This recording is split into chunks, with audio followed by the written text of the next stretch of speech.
Hello friends, welcome back to my YouTube channel. आज मैं बात कर रहा हूं Himachal Pradesh public service commission ने जो सेट की परीक्षा आयोजित की थी उसके सेकंड पेपर हिंदी की बात करूंगा। ये जो हिंदी का पेपर पूछा गया था ये इतना आसान नहीं था, ये बहुत जटिल परीक्षा थी।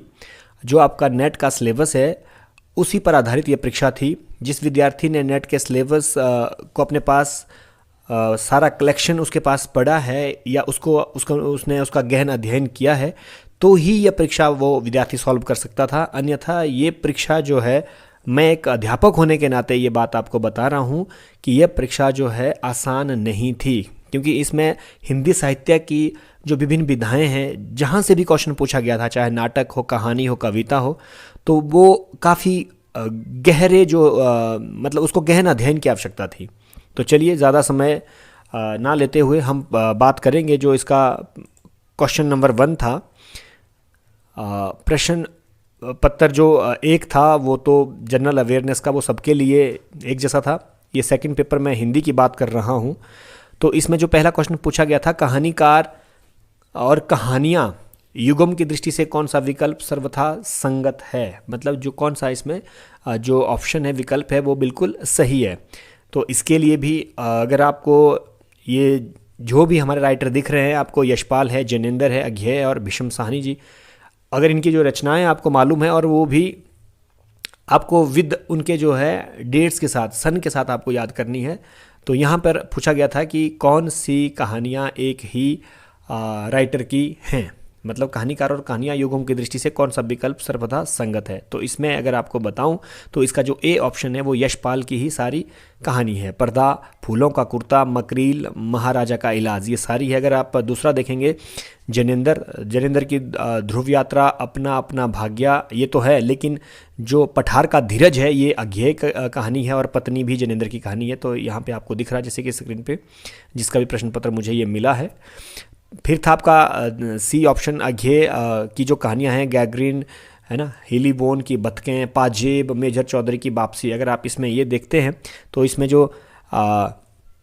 ये जो आपका पाजेब कहानी है वो अघेय की नहीं है, वो जैनेंद्र की है।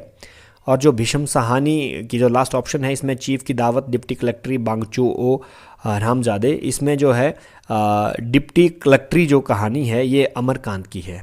तो मतलब इसमें जो यशपाल है उनकी सारी कहानियाँ उसके साथ संगत करती हैं या मेल खाती हैं। जो इसका सेकंड क्वेश्चन था, निम्नलिखित में से कौन सा उदाहरण अपादान कारक का नहीं है। देखिए, कारक से क्वेश्चन पूछे गए हैं, तो कारक जो है आप याद कर लें। जैसे हमारे समय में होता था तो एक लय के साथ हमारे टीचर उसको याद करवाते थे। कर्ता ने कर्म को कर्ण से द्वारा प्रदान को के लिए, अपादान से जुदाई संबंध का के की अधिकरण में पर, है ना। तो संबोधन लास्ट में आता था, हे वो अरे। तो इस तरह से हमें हमारे टीचर्स याद करवाते थे, लेकिन आपको कोई ना कोई ट्रिक ढूंढना पड़ेगा, रास्ता ढूंढना पड़ेगा। क्वेश्चन, निम्नलिखित में से कौन सा उदाहरण अपादान कारक का नहीं है। तो अपादान का मतलब से जुदाई, अलग हुआ है वो। तो अपनी तिजोरी से कुछ पैसे निकालो, तो तिजोरी से पैसे निकल गए तो चीज़ हट गई, मतलब इसमें भी अपादान कारक है। मेरा यह दोस्त मुंबई से आया है, मुंबई से आना, दो चीज़ें हैं, एक मुंबई से आना, ये भी अलग हो गया, मतलब वहाँ से हट गया, वो जुदा हो गया। सारे काम हाथ से करो, अब यहाँ पे देखने वाली बात है, सारे काम हाथ से करो। तो यहाँ पे कर्ता ने कर्म को कर्ण से, कर्ण कारक है इसमें। तो यहाँ पे प्रश्न ये पूछा गया था कि अपादान कारक का नहीं है। तो अगर आप देखेंगे, मजदूर छत से गिर गया, इसका डी ऑप्शन ये भी नहीं है, मतलब छत से गिरना अलग होना, तो उसका राइट आंसर जो है वो सी है। तो यहाँ पे कर्ण कारक है। उसके बाद क्वेश्चन नंबर 3, रीतिकाल के कवियों में सहृदय समाज इन्हें बहुत श्रेष्ठ स्थान देता आया है। सहृदय समाज, अगर हम भारतीय काव्य शास्त्र की बात करते हैं तो उसमें सहृदय होता है, वो दर्शक पाठक से हम उसका अर्थ मानते हैं या अर्थ लेते हैं। ऐसा सर्वप्रिय कवि इस काल के भीतर बिहारी को छोड़ दूसरा नहीं है। रामचंद्र शुक्ल का यह कथन किस कवि के लिए है। तो ये जो कथन है ये पद्माकर के लिए उन्होंने किया है, कहा है। प्रश्न नंबर जो 4 है, कौन सा विमर्श मराठी साहित्य से प्रभावित है। जो हमारा दलित विमर्श है वो मराठी साहित्य से प्रभावित है।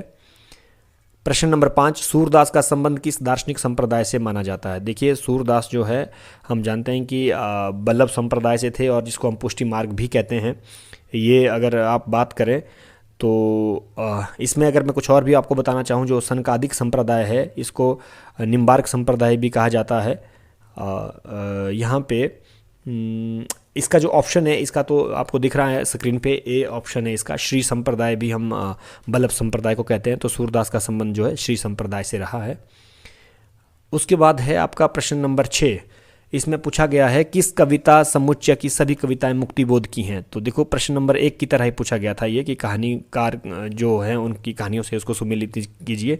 यहाँ पे किस कविता समुच्चय की सभी कविताएं मुक्तिबोध की हैं, तो इसमें अगर मैं बात बताऊं आपको, जो ए ऑप्शन है वैसे तो मुक्तिबोध की है, लेकिन जो कुहानो नदी है इसका ये सर्वेश्वर दयाल सक्सेना की है।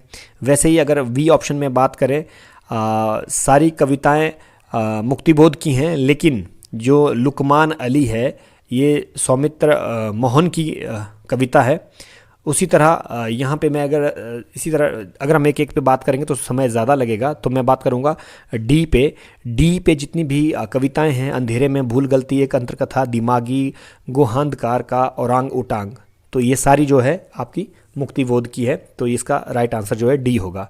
इसी तरह प्रश्न नंबर 7 जो है प्रकाशन वर्ष के आधार पर भीष्म साहनी द्वारा लिखित उपन्यासों का सही क्रम क्या है। देखिए ये प्रश्न अगर मैं कहूँ जटिल हैं, माना कि जटिल हैं, बट ये सारे जो क्वेश्चन है वो नेट के सिलेबस से ही आए हैं। एक समय हमारा हुआ करता था जब जो है कोई हमारे पास निश्चित पाठ्यक्रम नहीं होता था, तो बहुत सारा सिलेबस हमें पढ़ना पड़ता था, लिटरेचर को बहुत डीपली पढ़ने की आवश्यकता होती थी। लेकिन अब आपके पास पर्टिकुलर सब्जेक्ट मतलब पाठ्यक्रम है, तो उसमें कहानियाँ हैं, बताई हुई निबंध हैं, नाटक हैं, है ना, कविताएं हैं, तो आप उसकी कलेक्शन करिए और उसको बहुत गहराई से पढ़िए, तो आप निश्चित तौर पर नेट क्या मतलब सेट सारी परीक्षाएं आप अच्छे से निकाल सकते हो। तो यहाँ पे मैं बात करूँगा जो इसका राइट आंसर है वो है इसका तमस, क्योंकि जो तमस जो का प्रकाशन हुआ था वो 1973 में हुआ था, और बसंती जो है 1982 में प्रकाशित हुआ था, और मैयादास की माड़ी आई थिंक 1995, और कुंतो भी मुझे ऐसा ही लग रहा है 95 के आसपास, 93 का मुझे ध्यान आ रहा है। तो इसका राइट आंसर जो है ए होना चाहिए। उसके बाद प्रश्न नंबर 8, भारतेंदु युग में लाला श्रीनिवास दास के नाटक संयुक्ता स्वयंवर की समालोचना की। भारतेंदु युग में लाला श्रीनिवास दास के नाटक संयुक्ता स्वयंवर की समालोचना की, ये की है आपकी ऑप्शन जो सी है चौधरी बद्री नारायण प्रेमघन और बालकृष्ण भट्ट ने, ठीक है। और ये भी मैं आपको बता दूं कि जो बद्री नारायण प्रेमघन थे वो आनंद कादम्बनी के जो संपादक रहे हैं, और बालकृष्ण भट्ट जो है हिंदी प्रदीप पत्रिका के संपादक रहे हैं। प्रश्न नंबर 9, अपभ्रंश की विशेषता नहीं है। अब ये परीक्षा 7 अप्रैल 2024 को लेक्चरर की परीक्षा हुई थी, उसी में भी ये क्वेश्चन पूछा गया था। अब जिस बच्चे ने उसको सॉल्व किया या देखा है तो वहीं से ये प्रश्न एज इट इज़ उठा के पूछा गया है कि अपभ्रंश की विशेषता नहीं है, तो अपभ्रंश की विशेषता जो है तत्समीकरण नहीं है, सी इसका राइट आंसर है। उसके बाद है राजा निर्बंसिया कहानी है कमलेश्वर की, मैं जगपति के आत्महत्या करने के पीछे क्या कारण है, तो उसकी आत्महत्या करने के पीछे जो है उसका पश्चाताप है, कहानी में बहुत अच्छे से ये बताई गई है चीज़। उसके बाद पूछा गया प्रश्न नंबर 11, बादल को घिरते देखा है, बाबा नागार्जुन जी की कविता है, युगधारा से ली गई है ये। बादल को घिरते देखा है कविता में कौन से भाव मिलते हैं, इसमें जो राइट आंसर आपका सी है, इसमें सेक्स, खीज, संघर्ष और तृप्ति के भाव जो है इस कविता में हमें देखने को मिलते हैं। उसके बाद है आपका प्रश्न नंबर 12, शब्दों के व्याकरण विरुद्ध प्रयोग पर दोष होता है। मतलब ये शब्दों के व्याकरण विरुद्ध अगर हम किसी शब्द का चयन करते हैं व्याकरण विरुद्ध, तो वो कौन सा दोष कहलाता है, वो हमारा कहलाता है आपका ए, च्युत संस्कृति। इसी प्रकार प्रश्न 13, ईदगाह कहानी में मोहसिन की उलाहना कि तुम्हारे चिमटे का मुंह रोज आग में जलेगा, हामिद ने इसका क्या जवाब दिया था। बहुत प्रश्न गंभीर है और गहरा है, तो इसके बदले जो है हामिद ने कहा था आग में बहादुर ही कूदते हैं, जो इसका राइट आंसर जो है सी है। उसके बाद क्वेश्चन है क्या भूलूं क्या याद करूं। आई थिंक ये हरिवंश राय बच्चन की आत्मकथा है, का लेखक अपनी पत्नी को क्या कहता है, तो वो अपनी पत्नी को जॉय कहते हैं, और उनकी पत्नी जो है उन्हें सफरिंग कहती है, ये भी मैं आपको बता दूं। क्वेश्चन नंबर 15, काव्य भाषा पर विचार करते समय रिचर्ड्स ने भाषा के वैज्ञानिक रूप के लिए किन पर्यायों का प्रयोग किया है, तो इसमें जो है जो ऑप्शन सी है तथ्यात्मकता और रागात्मकता, ये इसका सही जवाब होगा। क्वेश्चन नंबर 16, महाड़ सत्याग्रह का उद्देश्य था। महाड़ सत्याग्रह बाबा साहेब अम्बेडकर द्वारा चलाया गया था। ये दलित विमर्श से संबंधित है। तो इसका जो राइट आंसर है, जो महाड़ या महार सत्याग्रह था उसका उद्देश्य था चबदार जलाशय से पानी लेने का अधिकार।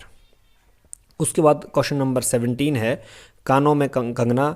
ये जो कहानी है राधिका रमन सिंह की, ये कहानी है। मैं किरण के भोलेपन की तुलना किससे की गई है? जो किरण के भोलेपन की तुलना, ये हमारा पहला ही, जब हम उस कहानी को पढ़ते हैं तो पहला ही गद्यांश है, उसमें बताया गया है कि किरण के जो भोलेपन की तुलना जो है फूलों से की गई है। उसके पश्चात क्वेश्चन नंबर 18 है आपका, अंधेरे में कविता में किसके द्वारा जनता के गुणों के महत्व को पहचानने पर बल दिया है? तो इसमें जो है टॉलस्टॉय, रात का पक्षी, तिलक, गांधी, ये सबकी बात जो है उसमें मुक्तिबोध ने की है। और ये भी आपको बता दूं कि अंधेरे में जो कविता है वो 9 खंडों में विभाजित है। जो बच्चे तैयारियां कर रहे हैं तो उनको हर खंड का ज्ञान होना चाहिए कि किस खंड में किस की बात हो रही है। तो आप एक नोट्स बनाएं और उसमें लिखें। लेकिन इस प्रश्न का जो राइट आंसर है वो है डी, गांधी जी द्वारा जनता के गुणों के महत्व को पहचानने पर बल दिया गया है। अब तीसरी कसम आती है। तीसरी कसम का जब भी जिक्र आता है तो फणीश्वर नाथ रेणु का जो उपन्यास था मारे गए गुलफाम, उस पर आधारित ये फिल्म बनी थी। प्रश्न ये नहीं है, प्रश्न पूछा गया तीसरी कसम के हीरामन की चारित्रिक विशेषताएं हैं। तो उसकी जो विशेषताएं हैं हीरामन की, वो स्त्री सम्मान भी करता है, पेशेवराना परिपक्वता भी है, अपवाद का भय भी उसमें है। तो राइट आंसर इज ए, स्त्री सम्मान, पेशेवराना, ये वाला। उसके बाद आपका क्वेश्चन नंबर 20 है, मेरे भाग्य के कारण देश का बंटवारा हुआ या देश के भाग्य के कारण मेरी दुर्गति हुई। झूठा सच उपन्यास, झूठा सच उपन्यास में यह कथन किसका है? तो ये कथन जो है झूठा सच उपन्यास, ये है ऑप्शन बी, जो विकल्प बी है इसमें, तारा का ये कथन है। उसके बाद प्रश्न नंबर 21, इनकार से भरी हुई चीख और एक समझदार चुप, दोनों का मतलब एक है। उपयुक्त पंक्तियां धूमिल की किस कविता से ली गई? ये कविता है मोचीराम कविता से ली गई, मतलब बी इसका राइट आंसर है। क्वेश्चन नंबर 22, मनजात की रात निपात किए मृग लोग, कुभोग सरेन हिए, हति नाथ अनाथ ही पाही हरे, विषय वन पावर भूली परे। रामचरितमानस के उत्तरकांड में शिव द्वारा राम की स्तुति करते हुए किसे समाप्त करने का अनुरोध किया गया है? तो इसका राइट आंसर है सी, कुभोग को समाप्त करने का आग्रह किया गया है। क्वेश्चन नंबर 23, मैं स्त्री शरीर को देव मंदिर के समान पवित्र मानता हूँ, बाण भट्ट की आत्मकथा उपन्यास में यह कथन किसका है? हजारी प्रसाद द्विवेदी की यह रचना है। और क्वेश्चन में पूछा गया है कि मैं स्त्री शरीर को देव मंदिर के समान पवित्र मानता हूँ, बाण भट्ट की आत्मकथा उपन्यास में यह कथन किसका? ये है बाण भट्ट का ही। इसका राइट आंसर वी है। परिंदे, जो परिंदे कहानी है निर्मल वर्मा की, परिंदे में दुख या यातना के प्रति अनासक्त भाव रहता है। तो ये अनासक्त का मतलब है निर्लिप्त होना, मतलब वो परिंदे में दुख या यातना के प्रति जो निर्लिप्त भाव जिसके अंदर नहीं है वो है आपका right answer is D, miss would का।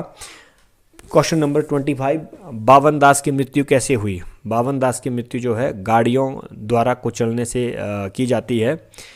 उसके बाद क्वेश्चन नंबर 26 है, जो 26 क्वेश्चन है, जब दूसरे के पांव तले अपनी गर्दन दबी हो तो उन पांवों को सहलाने में ही कुशल है। गोदान के उपयुक्त कथन में किन अर्थों का संकेत है? ये जो संवाद है ये होरी ने धनिया को कहा था और इसमें जो है व्यवहार कुशलता और खुशामद का जो है अर्थों की ओर संकेत है। क्वेश्चन नंबर 27, भारतवर्ष की उन्नति कैसे हो सकती है में नहीं है? तो इसमें जो है राइट आंसर इसमें सी है, अंग्रेज़ों की औपनिवेशिक नीतियों की आलोचना। और मुझे थोड़ा सा इसमें डाउट है क्योंकि मुझे लग रहा है कि इसमें डी भी इसका आंसर हो सकता है। भारतीयों के आलस्य और अंग्रेज़ों के उद्यम का उल्लेख भी थोड़ा सा इसमें है। क्वेश्चन ये है कि भारतवर्ष की उन्नति कैसे हो सकती है में नहीं है, तो भारतीयों के आलस्य का जिक्र तो है उसमें, बट मुझे राइट आंसर सी के साथ ही हम चलेंगे। क्वेश्चन नंबर 28, अघे द्वारा संपादित सप्तक श्रृंखला में कौन सा कवि शामिल नहीं है? देखिए जितने भी सप्तक मैं पहले भी इस पे बात कर चुका हूँ, जितने भी प्रश्न पत्र मैंने पहले भी सॉल्व किए अपने चैनल पे, उस पर मैंने बताया भी है कि कैसे आपने ट्रिक के माध्यम से जो चारों सप्तक का घेर के रहे हैं, तार सप्तक, दूसरा सप्तक, तीसरा सप्तक और चौथा सप्तक, उसमें 7-7 कवि थे, उनको आपने याद करना है ट्रिक के माध्यम से। यहाँ से एक क्वेश्चन डेफिनेट पड़ता है और अभी नेट का एग्ज़ाम होने वाला है, तो यहाँ से एक क्वेश्चन आपको डेफिनेट एग्ज़ाम में आएगा ही आएगा। तो इसका जो राइट आंसर है इसमें नागार्जुन है। कौन सा कवि शामिल नहीं है तार सप्तक में, मतलब प्रथम सप्तक जो तार सप्तक था उसमें नागार्जुन नहीं थे। क्वेश्चन नंबर 29, सिक्का बदल गया में क्रूर होने के साथ साथ मानव संबंधों की परवाह करने वाला पात्र जो है वो शेरा है। क्वेश्चन नंबर 29 का ए। इसी तरह क्वेश्चन नंबर 30, निम्नलिखित में से वर्तनी की दृष्टि से गलत है। अब यहाँ पे बहुत सारे बच्चों को लगेगा कि अहिल्या जो है वो गलत होगा, और देखने में तो ऐसा लगता है कि सारे ऑप्शन ठीक है, लेकिन मैं बी के साथ चलूँगा, क्योंकि जो सहस्त्र लिखा है, सहस्त्र कोई शब्द नहीं है, ये सहस्त्र होना चाहिए था, जैसे स पूरा होना चाहिए था और स में र होना चाहिए था। तो ये अहल्या ठीक है, अहिल्या नहीं होता है। सन्यासी भी बिल्कुल ठीक लिखा है और चिन्ह भी बिल्कुल ठीक है, तो मैं इसको समझूंगा कि गलत जो है वो बी ऑप्शन है, सहस्त्र जो है वो नहीं होता है, सहस्त्र होता है ये। प्रश्न नंबर 31, हिंदी प्रेमाख्यानक काव्यों की प्रवृत्ति नहीं है। प्रेमाख्यानक मतलब जो हमारे सूफी काव्यधारा की विशेषता नहीं है, ऐसा प्रश्न है ये। प्रेमाख्यानक हम जो है सूफी को ही कहते हैं, प्रेम मार्गी या प्रेमाख्यानक या सूफी काव्यधारा। हिंदी प्रेमाख्यानक काव्यों की जो विशेषता नहीं है, उनकी विशेषता जो है नायिका भेद वर्णन की नहीं है। उसमें प्रणय भावना का निरूपण भी है, सौंदर्य वर्णन भी है, कथानक रूढ़ियों का भी हमें नागमती संदेश खंड में इसको देखने को मिलता है। क्वेश्चन नंबर 32, मानस मंदिर में सती पति की प्रतिमा थाप जलती सी उस बिरह में बनी आरती आप। उपयुक्त काव्य पंक्तियाँ किसके विषय में कही गई हैं? ये जो है उर्मिला के विषय में कही गई हैं, साकेत की ये पंक्तियाँ हैं। क्वेश्चन नंबर 32 था, ये अब 33 है। प्रेमचंद पूर्व हिंदी उपन्यासों का सही आरोही क्रम क्या है? तो इसमें आरोही क्रम का मतलब है कि आपने बढ़ते क्रम में उनको लिखना है। तो बढ़ते क्रम में एक अवरोही होता है, वो घटते क्रम में लिखना पड़ता है, ये बढ़ते क्रम में लिखना पड़ेगा। मतलब कौन सी रचना सबसे पहले लिखी गई है? तो इसमें जो ए ऑप्शन है वो बिल्कुल सही है इसका, क्योंकि श्यामा स्वपन जो है 1884 में जगमोहन सिंह द्वारा लिखी गई है, और नूतन ब्रह्मचारी बालकृष्ण भट्ट द्वारा 1886 में, प्रणयनी परिणय ये 1887 में किशोरीलाल गोस्वामी द्वारा, और नरेंद्र मोहिनी जो है देवकी नंदन खत्री का उपन्यास है वो 1893 ईस्वी में।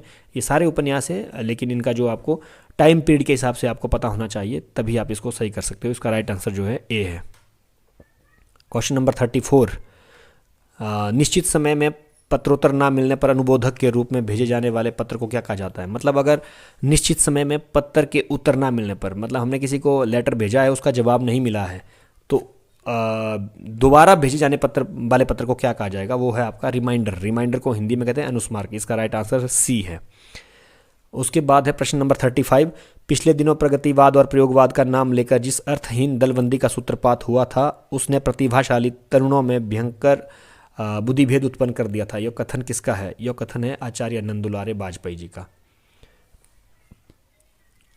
क्वेश्चन नंबर 36, रीतिकालीन कवि कासिम शाह किस परंपरा में काव्य रचना के लिए माने जाते हैं? जो कासिम शाह थे, भले ही वो रीतिकाल के कवि थे, लेकिन उन्होंने प्रेमाख्यानक काव्य परंपरा की रचनाएं ज़्यादा की हैं। तो इसमें राइट आंसर जो है बी होगा।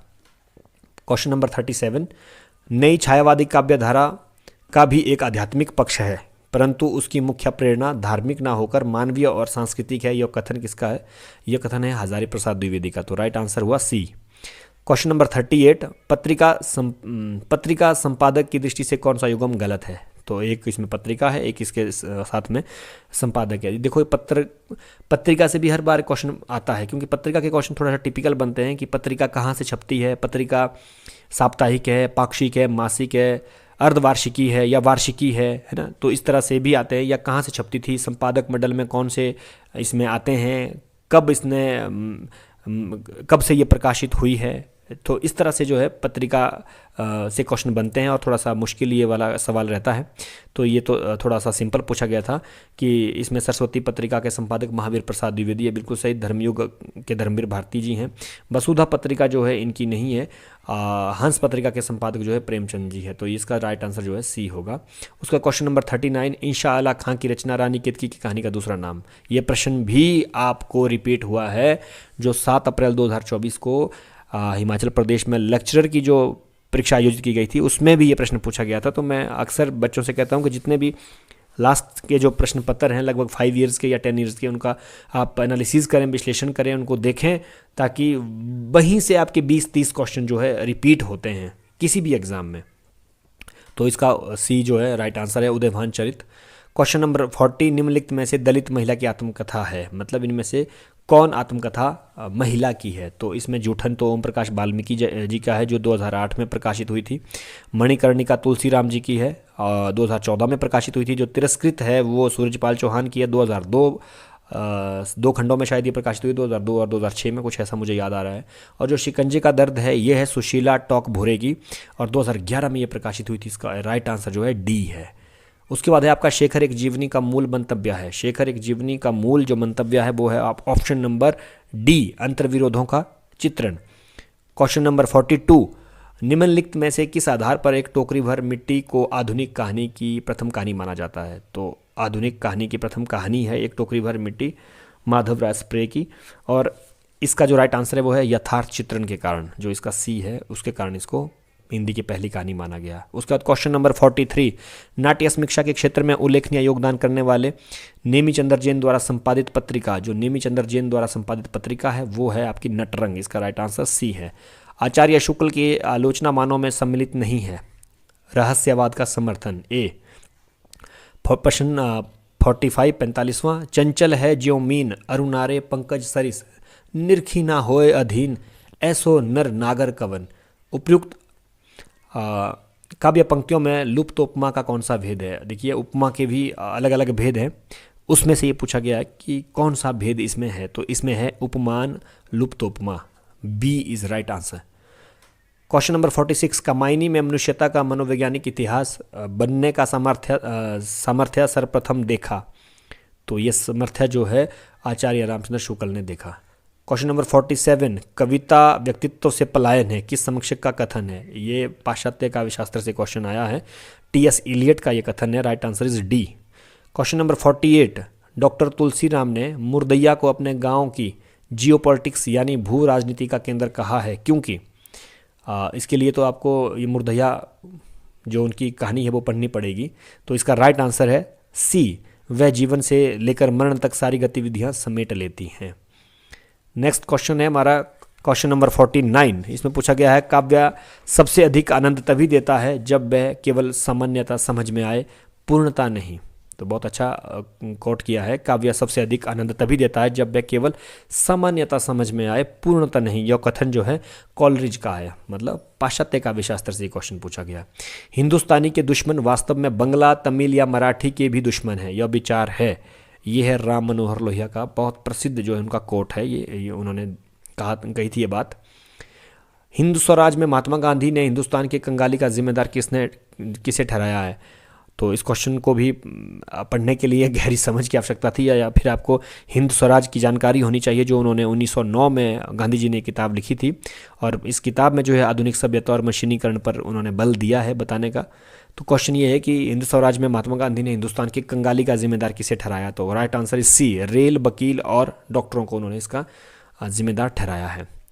क्वेश्चन नंबर 52, दो खंडों में प्रकाशित खड़ी बोली का पद्य के संपादक कौन है? दो खंडों में प्रकाशित खड़ी बोली का पद्य का संपादक है Ayodhya Prasad Khatri. Right answer is D. उसके बाद क्वेश्चन नंबर 53, उत्तर आधुनिकता के विषय में यह कहना उचित ना होगा कि, मतलब उत्तर आधुनिकता के संदर्भ में क्या कहना गलत है? तो इसका राइट आंसर जो है सी है, महाआख्यानों को अस्वीकृत वो करती है, वो उसको नहीं मानती है। तो ये जो है उचित नहीं है। उसके बाद क्वेश्चन नंबर 54 है, सखी नील नभसर में उतरा यो हंस आहा, तरता तरता अब तारक मौक्तिक शेष नहीं, निकला जिनको चरता चरता। ये पंक्तियां जो है साकेत से ली गई हैं, और इसका जो राइट आंसर है वो है आपका बी, सूर्या से जो है इसको उपमित किया गया है। रूपक अलंकार इसमें है आकाश रूपी सूर्या में, ठीक है, कि सखी नील नभसर में उतरा यो हंस आहा, तरता तरता अवतारक मौक्तिक शेष नहीं, निकला जिनको चरता चरता। उसके बाद क्वेश्चन नंबर जो है 55 है, मंगल बिंदु सुरंगु मुखु शशि केसरी आड़ गुरु, इक नारी लही संगु रसमय किय लोचन जगत। उपयुक्त सोरठे में नायक ने प्रेमानुरक्ति को किस शास्त्र के माध्यम से व्यक्त किया है? जो 55 क्वेश्चन है आपका, देखिए इसमें जो बिहारी लाल जी थे उनको रीति सिद्ध काव्यधारा के वो कवि हैं, और इसमें ज्योतिष शास्त्र का उन्हें ज्ञान था।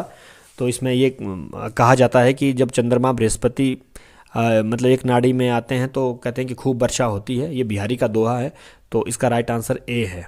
प्रश्न नंबर 56, एक नार चतुर कहावे मूर्ख को ना पास बुलावे, चतुर मर्द जो हाथ लगावे, खोल 70 वह आप दिखावे। तो ये जो पहेली है अमीर खुसरो की, इस पहेली का जो सही उत्तर है वो है किताब की बुक की बात इसमें हो रही है।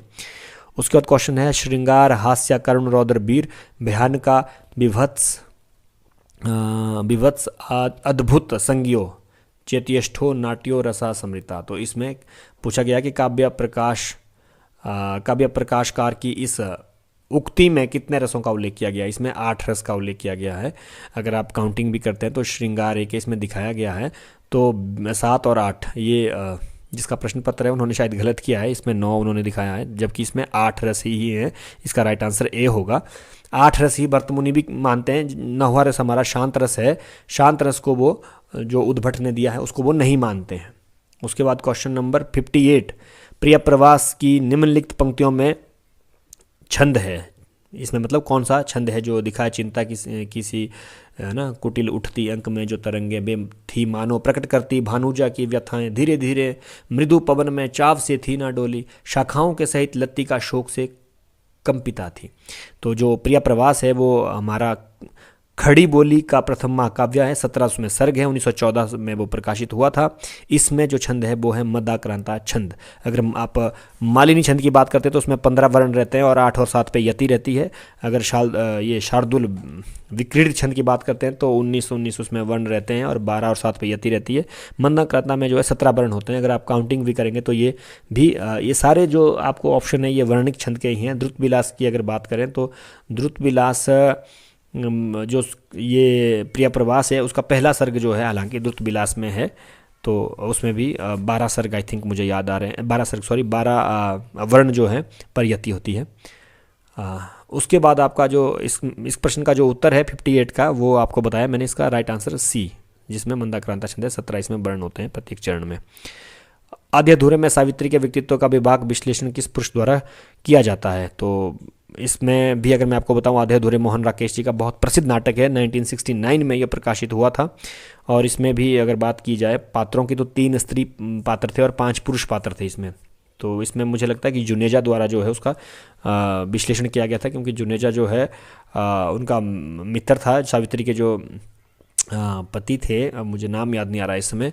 वो सावित्री को जुनेजा ही सावित्री को समझाने की कोशिश भी करते हैं कि तुमने उससे मतलब सही मायने में सच्चा प्रेम नहीं किया है। क्वेश्चन नंबर 60, बही डाक के 3 पात कहावत का क्या अर्थ है।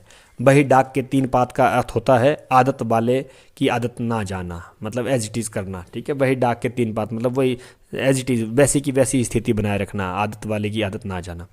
इतिवृत्तात्मकता कविता में वस्तुओं का वर्णन होता है। इतिवृत्तात्मकता जो है वो द्विवेदी युग की सबसे बड़ी विशेषता है।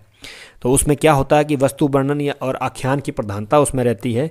अगर हम वस्तु वर्णन की बात करते हैं तो राइट आंसर इज सी, तथ्यात्मकता एवं अभिधात्मक मतलब एज इट इज़। अभिधात्मक भी वैसे का वैसा ही होता है और तथ्यात्मक मतलब वैसे ही वस्तु वर्णन करना।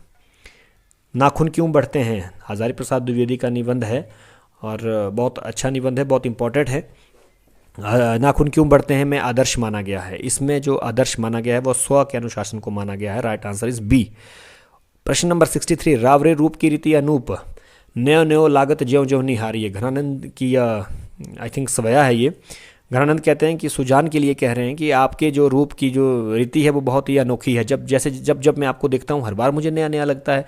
तो इन आँखिन वानी अनोखी अघानी कहूँ नहीं आनी तिहारी है। तो कहा गया कि उपयुक्त काव्य पंक्तियों के आधार पर असंगत कथन का चयन कीजिए, मतलब कौन सा इसमें कथन सही नहीं है। तो इसका जो है मुझे सी और डी में लग रहा है, लेकिन ज़्यादा मुझे इसमें डी लग रहा है। प्रेमी और प्रिया दोनों के हृदय में प्रेम संचरण की अभिव्यक्ति है। दोनों का तो होता ही नहीं इसमें दोनों के, क्योंकि सुजान तो घनानंद से प्रेम करती नहीं है। तो इसीलिए इसमें सी ऑप्शन में भी अगर देखा जाए, देखो प्रेमी और प्रिया दोनों में उभय पक्ष विशिष्ट नूतनता है।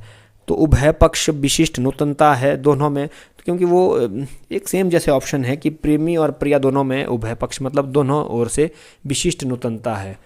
तो नई नूतनता, विशिष्ट नयापन है प्रेम में, तो मुझे थोड़ा सा इसमें डाउट जैसा फील हो रहा है सी और डी में। तो ए और बी तो है, वो तो है इसमें।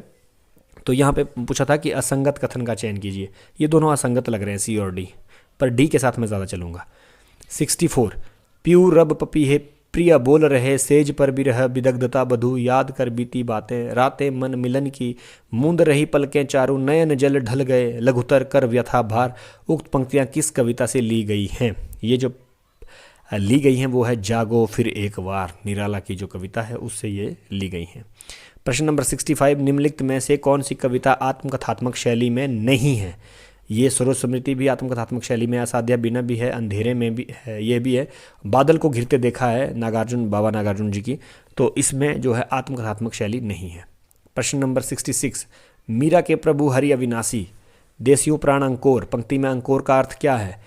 तो इसमें मीरा के प्रभु हरि अविनाशी, मीरा के प्रभु तो अविनाशी हैं जिनका कोई अंत नहीं, अनंत है, और उन्होंने अपने प्राण जो है उनको भेंट कर दिए हैं। अंकोर का मतलब होता है न्यौछावर करना, मतलब भेंट करना। राइट आंसर इज सी।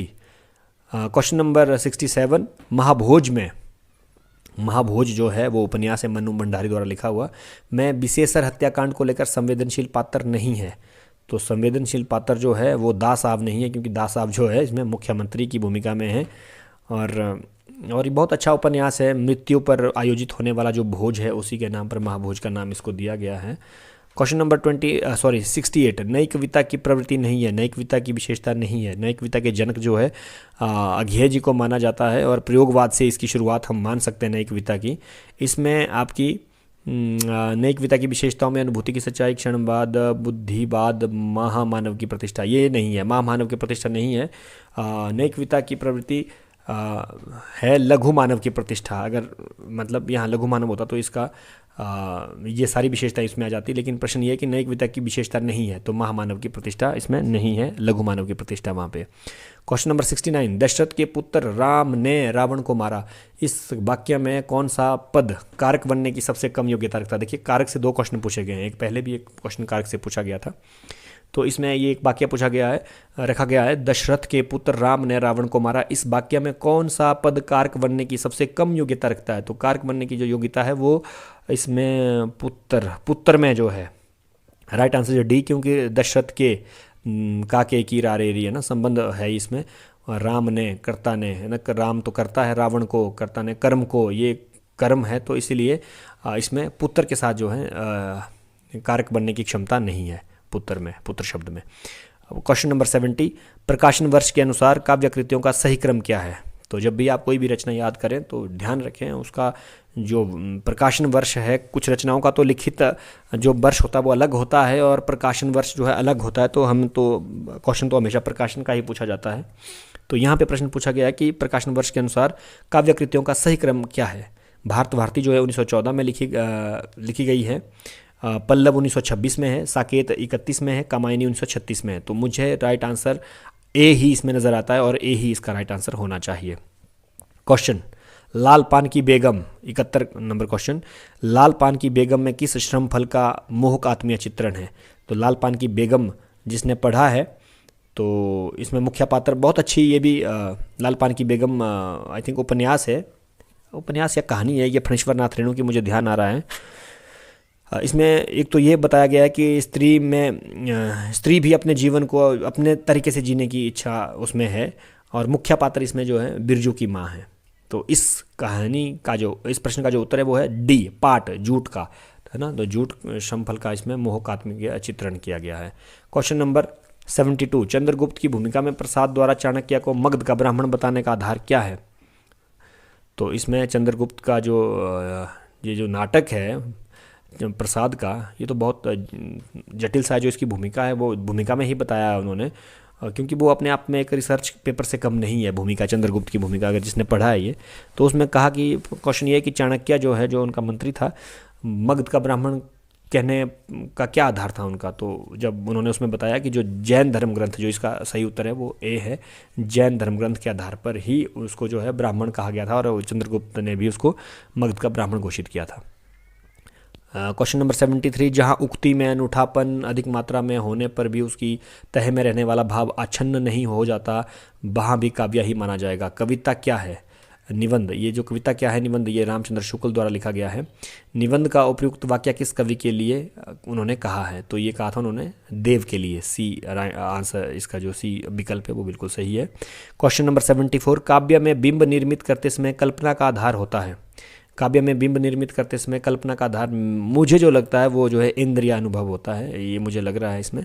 अगर आपको जो सही उत्तर इसका लग रहा है तो आप मुझे कमेंट बॉक्स में ज़रूर बताएं, क्योंकि अभी तक इसकी कोई आंसर की नहीं आई है। मैंने जस्ट एक कोशिश की है इसको बताने की, इसको सॉल्व करने की। इसमें मेरे दूसरे भी जो साथी लोग हैं उन्होंने भी मेरी इसमें हेल्प की है। क्वेश्चन नंबर 75, इनमें से किस कहानी का कथानक एक पशु के जीवन के इर्द गिर्द रचा गया है? तो परिंदे कहानी का भी नहीं है। नैन्सी का धूड़ा, स्वयं प्रकाश की जो कहानी है, ये बैल की कहानी के समांतर चलती है। मतलब एक तरफ मालिक की कहानी चलती है और दूसरी तरफ बैल की कहानी चलती है, तो मुझे लगता है कि नैन्सी का धूड़ा। लेकिन जो तिरिच है उदय प्रकाश की जो रचना है उसमें भी काले नाग का जिक्र किया गया है। उसमें बताया गया काले नाग 100 गुना जो है, जो सामान्य नाग होते हैं उनसे 100 गुना जहरीले, ये तिरिच जो है 100 गुना काले नाग से 100 गुना अधिक जहरीला होता है। तो मैं इसमें इसके साथ चलूँगा, बी के साथ, नैन्सी का धूड़ा, क्योंकि इसमें बैल की कहानी के साथ साथ दूसरी कहानी भी चलती है। राग दरबारी का अंत होता है। राग दरबारी उपन्यास है शुक्ल जी का। इसमें आशावादिता, अनुकूल, पलायनवाद, हाँ पलायनवाद, जो इसमें रंगनाथ नामक का जो करैक्टर होता है, श्रीलाल शुक्ल का ये लिखा हुआ उपन्यास है। तो रंगनाथ के पलायनवाद से ही इस राग दरबारी का अंत होता है। लिपि सुधार हेतु नरेंद्र देव समिति का गठन किया था। ये गठन किया था 1947 में उत्तर प्रदेश सरकार ने। तो इसका राइट आंसर होगा सी। प्रश्न नंबर 78, भोलाराम का जीव की विशेषता नहीं है। भोलाराम का जीव जिसने पढ़ा है उसी को ये बात पता है, क्योंकि मुझे तो यहाँ थोड़ा सा कन्फ्यूज़न लग रहा था। विडम्बना की अभिव्यक्ति भी है उसमें, नाटकीय पूर्णता चित्रण भी है भोलाराम के जीव में, क्योंकि भोलाराम का जीव हरिशंकर प्रसाद द्वारा लिखी गई रचना है। यथार्थवादी शिल्प विधान, धार्मिक विसंगतियों का वर्णन। तो मुझे थोड़ा सा इसमें सी और डी में डाउट है, लेकिन डी ऑप्शन मुझे इसका सही उत्तर सही ज़्यादा लग रहा है, क्योंकि इसमें नीचे कोड में भी ये बात पूछी गई है। तो मैं राइट आंसर जो है सी और डी के साथ चलूँगा, क्योंकि भोलाराम का जीव की विशेषता सी और डी नहीं है। बाकी विडम्बना के व्यक्ति भी है उसमें, नाटकीयतापूर्ण चित्रण भी है। बाकी आपको जो लगता है आप कमेंट बॉक्स में ज़रूर मुझे बताएं। क्वेश्चन नंबर 79, 79 नंबर क्वेश्चन, संस्कृति और सौंदर्य के निबंध के अनुसार सौंदर्य की मानवतावादी धारणा का स्रोत क्या है? तो इस तरह से देखिए, जो क्वेश्चन हमारे पास वहाँ पे आया था, अब मुझे ध्यान नहीं आ रहा वो क्या था, जो अशुद्ध वर्तनी के बारे में पूछा गया था। क्या था वो, अब मुझे ध्यान, मेरे जहन से वो बात निकल चुका, वो प्रश्न सन्यासी के साथ था ना वो। अब थोड़ा सा उसको, हाँ उसका था सहस्त्र। तो वहाँ पे सहस्त्र लिखा था, तो ऐसे होना चाहिए था वहाँ पे सहस्त्र, जैसे यहाँ पे स्रोत लिखा है। स्रोत कोई शब्द नहीं है हिंदी साहित्य में। सोर्स जो होता है वो स्रोत होता है, जैसे स में रौ दिया है, तो वहाँ पे भी इस तरह से होना चाहिए था। तो संस्कृति और सौंदर्य निबंध के अनुसार सौंदर्य की मानवतावादी धारणा का स्रोत है। तो इसका जो राइट आंसर होगा वो है आपका ए, सी और डी। सी और डी, ए और डी। भरतमुनि का नाट्य शास्त्र भी है उसमें, क्योंकि उसमें संस्कृति और सौंदर्य में बात हुई है। भरतमुनि के नाट्य शास्त्र की बात भी उसमें की है, लेकिन उन्होंने उसमें तांडव लास्या की बात की है, लेकिन लास्या में पार्वती और शिव का तांडव दोनों चीज़ आई है। तांडव और लास्या भी, मतलब भरतमुनि का नाट्य शास्त्र और तांडव और लास्या की बात उसमें हुई है, लेकिन यहाँ पे पार्वती का लास्य और शिव का तांडव, अगर भरतमुनि का नाट्य शास्त्र के साथ लास्य और तांडव होता तो राइट आंसर ये होता। तो सी और डी, सी और डी की धारणा का स्रोत, सौंदर्य की मानवतावादी धारणा का स्रोत। तो इसमें थोड़ा सा कन्फ्यूज़न मुझे लग रहा है, क्योंकि भरतमुनि ए तो है इसमें, ए तो है इसका, तो आप ए धारणा का स्रोत है, ए और डी, ए और डी। तो ए और डी के साथ तो इसका राइट आंसर डी भी मुझे लग रहा है। तो आप इसके साथ भी, मुझे डी लग रहा है, आप बताएं मुझे कमेंट बॉक्स में आपको जो लगता है। क्वेश्चन नंबर 80, उसने कहा था और कोसी का घटवार कहानी। जो उसने कहा था वो चंद्रधर शर्मा गुलेरी की कहानी है। कोसी का घटवार जो है शेखर जोशी की कहानी है। कहानियाँ किन विशेषताओं प्रवृत्तियों के कारण एक समान है? दोनों में जीवन स्मृतियों का वर्णन भी है और आदर्शवादी प्रेम की अभिव्यक्ति भी है। एकाकीपन का बोध वो सी डी। तो मुझे लग रहा है कि इसका जो राइट आंसर है वो सी डी नहीं बल्कि ए और डी होना चाहिए। एकाकीपन का बोध भी उन दोनों कहानियों में है और डी आदर्शवाद प्रेम की अभिव्यक्ति भी उसमें है। तो ए इसका आंसर नहीं, ए इसका सी और डी, ए और डी, बी, हाँ बी इसका उत्तर होना चाहिए, ए और डी, बी 80 का बी। उसके बाद प्रश्न नंबर 81, कम्युनिस्ट घोषणा पत्र मार्क्स एंगेल्स के आधार पर सही कथन है। तो इसमें मुझे लग रहा है कि जो इसका बुर्जुआ वर्ग के अस्तित्व के बहुतों के पूंजी निर्माण और संवर्धन अनिवार्य है, डी तो है इसमें, लेकिन डी हमारे पास सी दो जगह है इसका, डी जो है दो जगह है, एक ए और डी है और बी सी डी है। ए भी है मुझे लग रहा है, ए और डी। फिलहाल मैं सी के साथ इसमें चलूँगा क्योंकि कम्युनिस्ट घोषणा पत्र बहुत लंबा है, लेंथी है, इसको पढ़ा जा सकता है क्योंकि मैंने भी इसको उतना गहराई से या डीपली से इसको नहीं पढ़ा है। तो जो मुझे लगा इसको पढ़ के तो वो ए और डी के साथ मैं इसको राइट आंसर सी मान रहा हूँ। आपको जो लगता है आप मुझे कमेंट बॉक्स में ज़रूर बताएं। क्वेश्चन नंबर 82, जो क्वेश्चन नंबर 82 है, निरखत अंक श्याम सुंदर के बार बार लाभती छाती लोचन जल कागद मसी मिलके हवी गई श्याम श्याम की पाती। उपयुक्त पंक्तियों में मतलब किस चीज़ का चमत्कार है? तो इसमें ये सूरदास की पंक्तियां हैं। इसमें जो राइट आंसर है इसका मुझे लग रहा है ए भी है। इसमें श्लेष का चमत्कार भी है इसमें, क्योंकि श्याम श्याम है, एक श्याम का मतलब भगवान श्री कृष्ण, एक का मतलब काला है, चिट्ठी काली हो गई है, तो ये तो होगा। इसमें सात्विक अनुभाव भी है, इसमें प्रेमोद्रेक की तीव्रता भी है, इसमें प्रिया के प्रति उपालंब नहीं, प्रिया के प्रति उपालंब इसमें मुझे नहीं लगता। ए बी और सी इसका उत्तर होना चाहिए। ए बी और सी जो है, ए बी और सी, इसका डी जो है सही उत्तर है। चीफ की दावत जो है, चीफ की दावत में अभिव्यक्ति है। जो चीफ की दावत है बहुत अच्छी कहानी है ये। इसमें सामनाथ मुख्य करेक्टर और उसकी पत्नी दिखते हैं, दिखावे के ऊपर ये अपने बॉस को वो जो है खाने पे बुलाता है। तो उसमें पूछा गया है कि चीफ की दावत में अभिव्यक्ति किस चीज़ की है। जब मैंने इसको पढ़ा देखा तो पूरी कहानी मेरे दिमाग में आ गई कि किस तरह से सामनाथ जो है दिखावे की ज़िंदगी जीता है और वो चाहता है कि अपनी माँ को जब मेरा बॉस आए तो उसको दूसरे के घर में शिफ्ट करूं या वो खराटे ना ले, है ना, बहुत सारी चीज़ें हैं। लेकिन होता उल्टा है, जब उसका बॉस जो है उसके घर में डिनर के लिए आता है तो वो माँ बाहर बैठी होती है, माँ गीत संगीत से उसका मनोरंजन करती है और सामनाथ बड़ा खुश हो जाता है कि इसके बाद मेरी प्रमोशन हो जाएगी। इस तरह से कहानी बड़ी अच्छी चलती है, तो आप लोग ज़रूर इस कहानी को पढ़ें, चीफ की दावत को।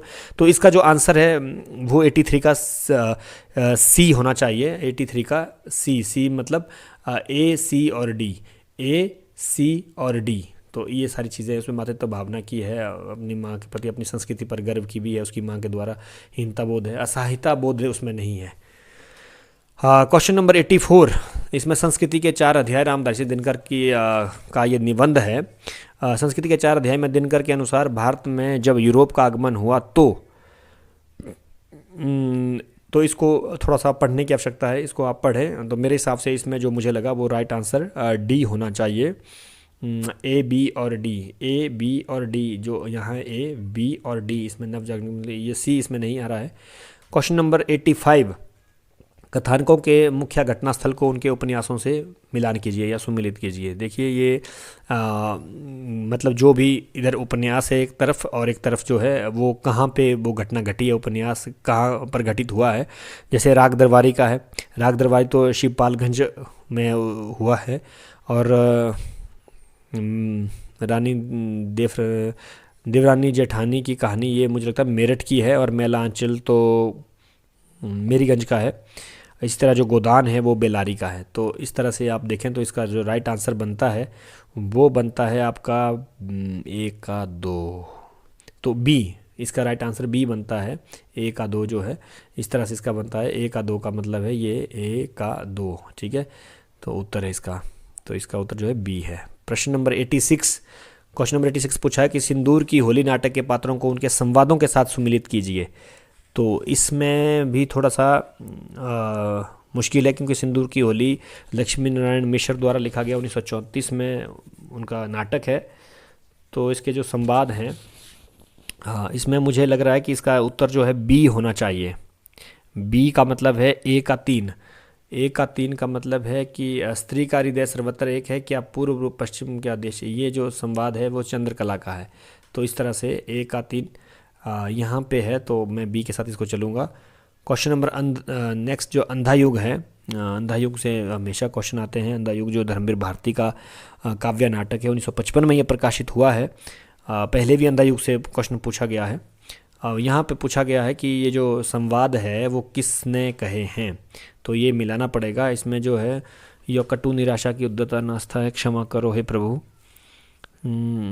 आज कैसे दे पाऊंगा, आज इस पराजय की बेला में सिद्ध हुआ झूठी। हाँ, ये जो 4 है, आज इस बेला में आज इस पराजय की बेला में, ये जो संवाद है ये अश्वत्थामा का कहा गया संवाद है। तो हम देखेंगे डी का 4, डी का 4। तो मुझे ये लग रहा है इसका जो उत्तर है वो ए होना चाहिए। इसका राइट आंसर ए है और ए ही होना चाहिए। क्वेश्चन नंबर 88, निम्नलिखित संवादों को पात्रों से सुमिलित कीजिए। ये थोड़ा सा स्टैंडर्ड हाई होता जा रहा है, तो इसमें हमें क्वेश्चन को या कहानी या उपन्यास या नाटक को बहुत गहराई से पढ़ने की आवश्यकता होती है। निम्नलिखित संवादों को पात्रों से सुमिलित कीजिए। तो ये जो आए हैं कालिदास, निक्षेप वगैरह है ना, ये है आपके आषाढ़ का एक दिन जो मोहन राकेश का नाटक है, वहाँ से लिया गया है। अब इसमें पूछा गया कि इनको इनके संवादों से सुमिलित करना है। तो एक का योग्यता एक चौथाई व्यक्तित्व का निर्माण करती है। एक का 5, ये मुझे लगता है ये विलोम का डायलॉग है, उनका संवाद है। तो ए के 5 के हिसाब से हम चलते हैं, ये विलोम का है 5। तो ए का 5 के साथ जो है इसका राइट आंसर ए बन रहा है। तो इसका उत्तर जो है ए होना चाहिए। उसके बाद क्वेश्चन नंबर जो है 89, निम्नलिखित काव्य पंक्तियों को उनसे संबंधित कविता शीर्षकों के साथ सुमिलित कीजिए। इसमें कविता शीर्षक जो पंक्तियाँ पूछी गई है ये कविता की है और साथ में इनकी कविता का नाम दिया गया है। तो इसको हमने अकाल दर्शन, नक्सलवाड़ी, मोचीराम कविता को देखते हैं। मोचीराम पटकथा, ठीक उसी मोची की तरह जो चौक से देहाती का प्यार से बुलाता है। ये तो मोचीराम की नहीं है, ये तो पटकथा से है। ये पटकथा से है, तो पटकथा का मतलब एक का डी, एक का डी, एक का डी, डी का ए का डी नहीं, डी का 1, डी 1, डी 2, डी का 1, डी का 1, ठीक है। डी का 1 2 जगह पे आ रहा है इसमें, सी और डी में। इसमें थोड़ा और भी देखना पड़ेगा। और अब तो हवा भी बुझ चुकी है और सारे इश्तहार उतार लिए गए हैं जिनमें कल आदमी अकाल था। ये मुझे लग रहा नक्सलवाड़ी का है, जिनमें कल आदमी अकाल था। नक्सलवाड़ी, हाँ, ये नक्सलवाड़ी कविता से ये पंक्तियाँ ली गई हैं। तो नक्सलवाड़ी का मतलब बी का 3, बी का 3, बी का 3, बी का 3। तो इसका राइट आंसर मुझे डी है। तो हमें इसको डी के साथ सुमिलित करना चाहिए। इसका जो मेल है, इसका राइट आंसर जो है वो डी होना चाहिए और डी ही इसका सही उत्तर होगा। क्वेश्चन नंबर 90, प्रश्न नंबर 90 का कथा संदर्भों और उन पर आधारित कृतियों को सुमिलित कीजिए। तो कथा संदर्भों और उन पर आधारित कृतियों को सुमिलित कीजिए कि कौन सी जो रचना है, जैसे लहरों के राजहंस है, वो मतलब कहाँ की घटना है। तो इस तरह से कहाँ से ली गई है। लहरों के राजहंस बिल्कुल ठीक है, सौदरनंद से ली गई है। आत्मजय कठोपनिषद से ली गई है। अंधा युग महाभारत से है और संशय की एक रात राम कथा पर है। तो इसका जो राइट आंसर है वो डी है।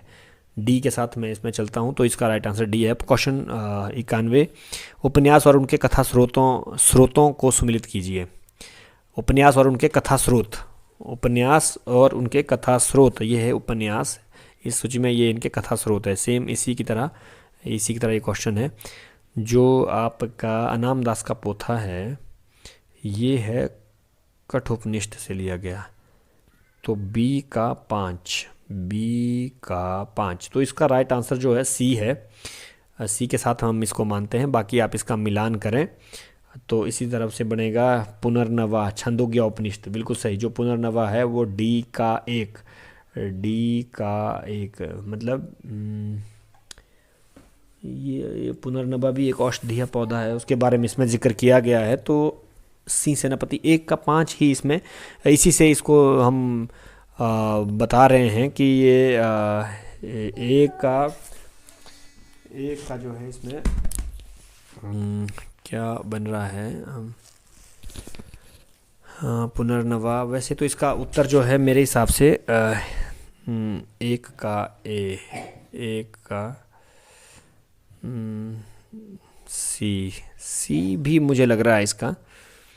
नामदास का पोथा बी का 5, हाँ बी का 5 यहाँ पे है, बी का 5। मैं थोड़ा सा गलत देख रहा था इसमें, बी का 5 ये है, सी ऑप्शन इसका है।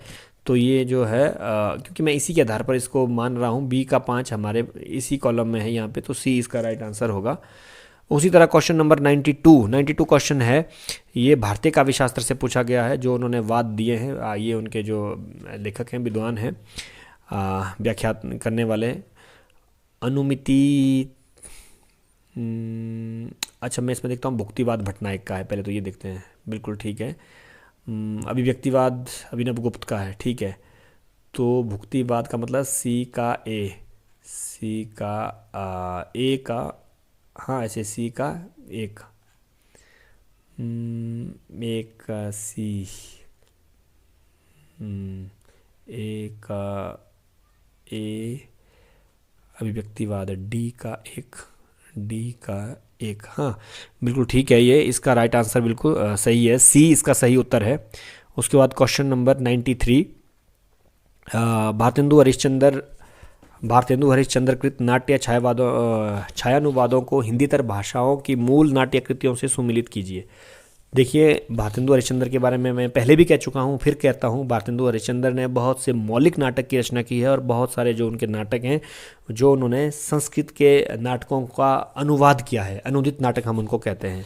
तो प्रश्न यही पूछा गया है कि भारतेंदु हरिश्चंद्र कृत नाट्य छायानुवादों को हिंदीतर भाषाओं की मूल नाट्य कृतियों से सुमिलित कीजिए। तो जो उनकी मूल कृतियाँ हैं जहाँ से वो उन्होंने अनुवाद किए हैं, इसमें मुझे लग रहा है कि जो विद्या सुंदर है वो चौर पंचाशी का अनुवाद है। तो ए का 3 तो यहाँ पे मिला। और इसमें दूसरा मुझे पता है, जो दुर्लभ बंधु है द मर्चेंट ऑफ वेनिस है ये, तो डी का 2 ये बिल्कुल सही है, सी इसका राइट आंसर है। उसके बाद है क्वेश्चन नंबर 94, कृतियों को उनके केंद्रीय पात्रों से सुमिलित कीजिए। जो इसमें कृतियाँ हैं उनके जो केंद्रीय पात्र हैं उनसे उसको सुमिलित करना है। इसमें रश्मि रथी में तो कर्ण है, बिल्कुल सही है। मानस का हंस में तुलसीदास है, बिल्कुल सही है। आवारा मसीहा में शरत चंद्र, बिल्कुल सही है ये। तो इसका राइट आंसर जो है ए होना चाहिए। ए का 2 है इसमें ना, ए का 2, तो इस तरह से ए का 2 यहाँ पे है, और बी का 4 किया है, बी का 4 बिल्कुल सही है। इसका राइट आंसर जो है ए है, 94 का ए। इसी तरह 95 में अंतस्थ व्यंजन होते हैं आपके, यर लव उष्म व्यंजन होते हैं, श श स ह, अनुनासिक होते हैं अंगा यण नम ये, और संयुक्त व्यंजन होते हैं क्षत्र ज्ञार श्र, ठीक है। तो हम अंतस्थ व्यंजन के साथ ए के साथ चलेंगे। ए का 4 2 जगह है, ठीक है, ए का 4 हो गया। और बी उष्म बी का 3 ये भी 2 जगह आ गया। सी का 1 होना चाहिए, सी का 1 बिल्कुल सही। इसमें जो उत्तर है वो इसका ए ऑप्शन इसका सही आंसर है, 95 का ए। इसी तरह से 96 पूछा गया है। नीचे दिए गए दो कथन हैं, आप इसको ध्यान से पढ़ें, मैंने इसको ध्यान से पढ़ा है, और मेरे हिसाब से इसमें जो उत्तर बैठता है वो मुझे इसमें बी और सी में थोड़ा सा डाउट लग रहा है, क्योंकि कथन 1 तो बिल्कुल सही है और कथन 2 गलत है। अब मुझे लग रहा है कि कथन 1 मैं इसमें बी के साथ जाऊंगा, कथन 1 और कथन दोनों सही है, कथन 2 कथन 1 की सही व्याख्या है, यहाँ मैं इसमें चल रहा हूँ। क्योंकि बामन ने काव्य को अलंकार के कारण ग्राह्य माना और अलंकार का अर्थ किया सौंदर्य, बिल्कुल ठीक है। लेकिन यहाँ पे गुण दोष आदि से निरपेक्ष माना। यहाँ क्योंकि बामन ने 10 गुण की बात की और 10 दोष की बात की, क्योंकि गुण तो ओज, प्रसाद और माधुर्य 3 ही रहते हैं।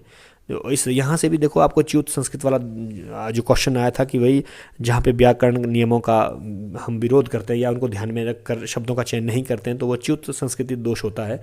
तो ये दोष से यहीं से आया था ये क्वेश्चन, काव्य दोष से। तो इस तरह क्वेश्चन नंबर 97 है, इसमें भी इस तरह का नीचे दिए गए 2 कथन है। क्रोध दुख के चेतन कारण के साक्षात या परिज्ञान से होता है, ये जो है रामचंद्र शुक्ल के क्रोध निबंध से लिया गया है। भयभीत होकर भी प्राणी अपनी रक्षा कभी कभी कर लेता है, इसलिए सामाजिक जीवन में क्रोध की कोई आवश्यकता नहीं है। तो इसमें अगर इसको दोनों कथनों को पढ़ा जाए तो दोनों कथनों के आधार पर मुझे लगता है कि सी इसका सही उत्तर है। कथन 1 सही है और कथन 2 गलत है। उसके बाद है question number 98, second last question है ये। लगता है आज प्रश्न पत्र काफ़ी लंबा चला क्योंकि हम थोड़ा डिटेल में इस पर डिस्कस कर रहे हैं। नीचे दिए गए 2 कथन हैं, सेम उसी तरह 4 प्रश्न इस तरह से पूछे गए हैं। इसको श्रद्धालु अपने भाव में संसार को भी सम्मिलित करना चाहता है पर प्रेमी नहीं। इसको समझने की आवश्यकता है क्योंकि ये रामचंद्र शुक्ल के चिंतामणि से लिया गया है। ये श्रद्धालु अपने भाव में संसार को भी सम्मिलित करना चाहता है पर प्रेमी को नहीं। फिर उन्होंने बात की है, दूसरा वाला जो है श्रद्धा भक्ति निबंध से लिया गया है, रामचंद्र शुक्ल से ही के ही निबंध से। श्रद्धा में दृष्टि पहले कर्म पर से होती हुई श्रद्धेय तक पहुंचती है और प्रीति में प्रिय पर से होती हुई उसके कर्मों आदि पर जाती है। एक में व्यक्ति को कर्मों द्वारा मनोहरता प्राप्त होती है, दूसरी में कर्मों को व्यक्ति द्वारा। तो मैं इसमें ए के साथ चलूँगा। कथन 1 और कथन 2 दोनों सही है तथा कथन 2 कथन 1 की सही व्याख्या है। उसके बाद क्वेश्चन नंबर 98 को मैंने सेकंड लास्ट बोल दिया। क्वेश्चन नंबर 99 ये सेकंड लास्ट है। नीचे दिए गए 2 कथन है, सेम वैसे क्वेश्चन है। अघेय ने शेखर को एक विद्रोही के रूप में उपस्थित करना चाहा है और उनका यह विश्वास भी है कि विद्रोही बनते नहीं उत्पन्न होते हैं। ये शेखर एक जीवनी से लिया गया है। और दूसरा इसमें शेखर की विद्रोही चेतना उसके बचपन की अवस्था में भी अनेक रूपों में दिखाई पड़ती है। धीरे धीरे यह चेतना मात्र सहज न रहकर बाहरी परिस्थितियों से भी जुड़ने और प्रेरित होने लगती है। उपरोक्त कथनों के आधार पर नीचे दिए गए विकल्पों में से सबसे उचित उत्तर का चुनाव कीजिए। तो इसका भी मुझे ए लग रहा है, ए के साथ में चलूँगा। कथन 1 और कथन 2 दोनों सही है तथा कथन 2 कथन 1 की सही व्याख्या है। और इसी तरह जो आपका लास्ट क्वेश्चन है, क्वेश्चन नंबर 100, इसमें भी ऐसे ही पूछा गया है। भारतीय जनता की संस्कृति का रूप सामासिक है और उसका विकास धीरे धीरे हुआ है। और इस तरह लंबा कथन है ये, आप इसको पढ़ें, थोड़ा सा समय देके मैं यहाँ पे रुक रहा हूँ। इसके बाद सेम वैसे ही है कि कथन 1 कथन 2 की सही व्याख्या, या इस तरह से ये क्वेश्चन पूछा गया। और यहाँ पे लास्ट हमारा इसका उत्तर जो है कथन 1 मैं मानता हूँ। कथन 1 ए इसका राइट आंसर है। कथन 1 और कथन 2 दोनों सही है तथा कथन 2 कथन 1 की सही व्याख्या है। तो यहाँ पे आपका प्रश्न जो है ये प्रश्न पत्र समाप्त होता है।